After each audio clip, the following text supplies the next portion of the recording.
Yo, what's up mga master? Mark Music here. May nagtatanong dito mga master, sabi niya, paano daw natin malalaman yung target note pag pentatonic yung gamit natin na scale sa isang chord progression? Pero bago ang lahat, magbibigay muna ako ng disclaimer. Di po professional na gitarista, nagtuturo lang po ko base sa alam ko at sarili kong research, experience.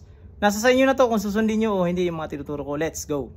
Para sa ating tutorial na to mga master, ito yung gawa natin ng target note. Scale na gagamitin natin dito is pentatonic scale. Yan. So ito na mga master. Let's go! Yung chord progression na to mga master, gamit doon natin yung ating pentatonic scale. Yan, sabi natin ka master. So gagawa natin to ng formula mga master. So pentatonic yung gagawin natin. So ang hahanapin natin is yung kanyang pentatonic scale na C. So ito yung ating C major pentatonic. So ilagay natin yung kanyang scale dito sa taas.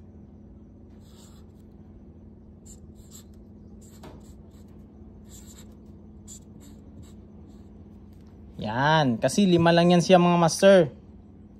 At take note mga master, yung C major pentatonic natin at yung ating A minor pentatonic, ito, yan, ay relative. So pwedeng gamitin natin yung A minor pentatonic at yung ating C major pentatonic. Unang-una mga master is kukunin muna natin yung mga triads ng bawat chords natin mga master. Ito yung ating C. Yan yung triads niya kasi major siya. So isusulat natin yung triads natin dito sa ating C mga master. Ilagay natin C,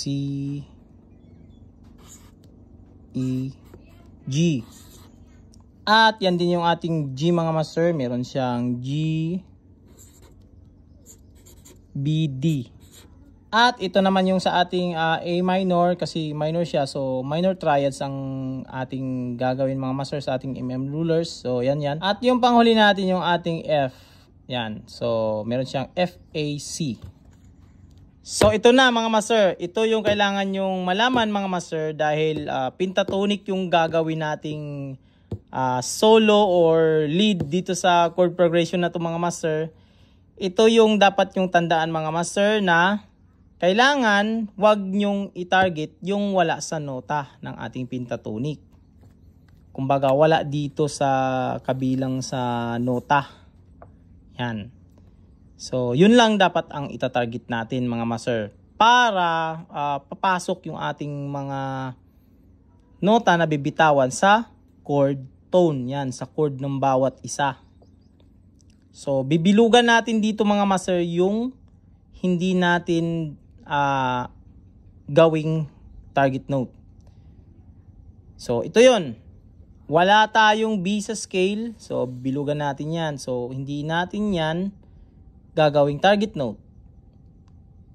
At wala rin tayong F sa ating scale. Yan, kung napapansin nyo. So dito pipili lang tayo dyan either saan, dyan sa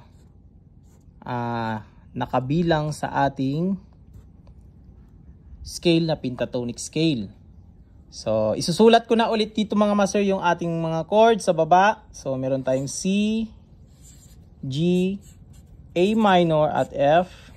Target note muna. So sample lang, tatargetin ko is yung E dito sa ating C. So target note ko is E. At yung ating G, ang target note ko sa G is D ako kasi wala yan sa ating pentatonic scale. So D yung aking G. Sa A minor is C ako. And then sa F natin is A yung gagawin kong target note. So try muna natin to sa gitara mga master.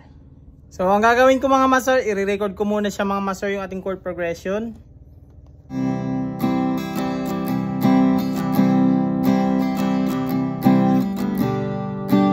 So review muna mga master, sa ating C, meron tayong E.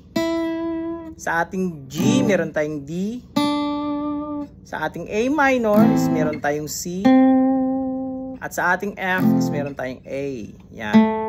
So ito mga master, tandaan nyo mga master, kahit saan nyo kukunin yan sa ating part ng fretboard mga master is pareho din yun. Kahit dito natin kukunin yung ating target note na E, C, A, yan. Depende yan sa mga master, pero para sa example natin, dito lang natin kukunin mga master. So, ipi-play ko ng mga master. 3, 2, 1.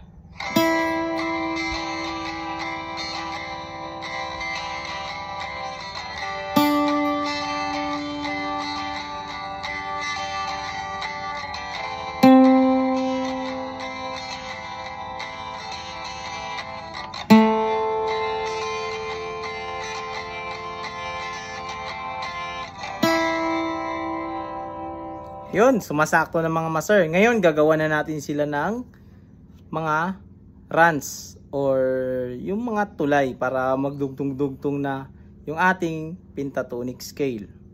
So ito na, identify na natin yung ating mga target note mga master. So magbabracket ako dito mga master ulit. Tapos maglalagay na tayo ng mga scale ng pentatonic.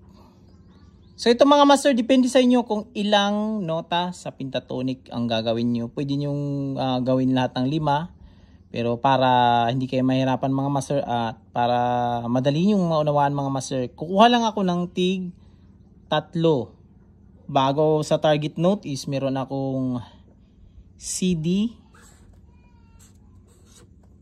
A. Yan. Sample lang ito mga master. Pero ito master, tandaan nyo mga master ha. Yung target note natin is pwedeng siya yung nauna bago ka magpatakbo ng yung scale. Or pwede ring scale muna din yung target note. Depende yan sa mga master. So ito na, susulat ko na yung aking G bago yung target note. So sa G ko, siyempre hindi ko na uulitin yung D. Gagawa ako ng A. Yan, depende ito mga master sa'yo, anong reference mo master. Actually, pwede mo ring isali yung D basta hindi lang siya yung pinakauna. Yan, kasi ano yan target note natin D na kasi magdobli-dobli na. So, ito lang yung example natin mga master. So, dito ay C. So, dito naman ilagay ko. Yan. At A. Then ito is G, D, C. Yan. Try natin mga master. 3, 2, 1.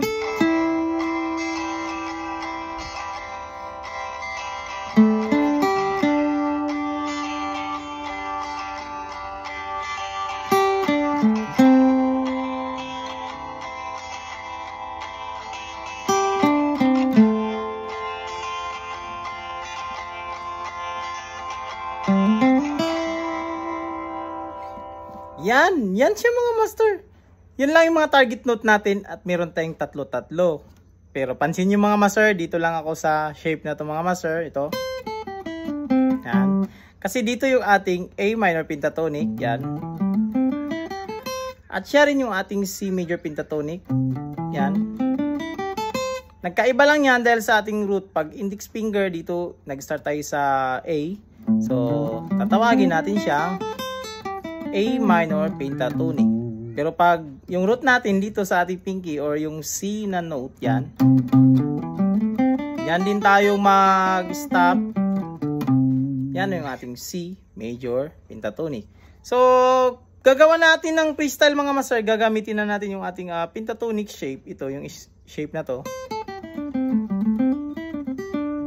Yan. 3, 2, 1.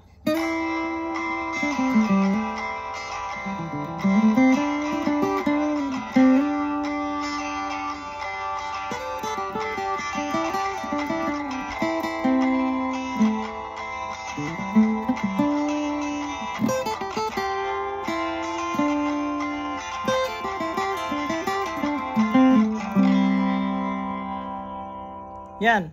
At yun lang mga master para sa ating video na to mga master. Sana na-gets nyo yun mga master, yung paano natin ginawa, paano tayo nakabuo ng formula sa chord progression natin. Ginamit natin yung ating pentatonic scale. So, this is Mark Music.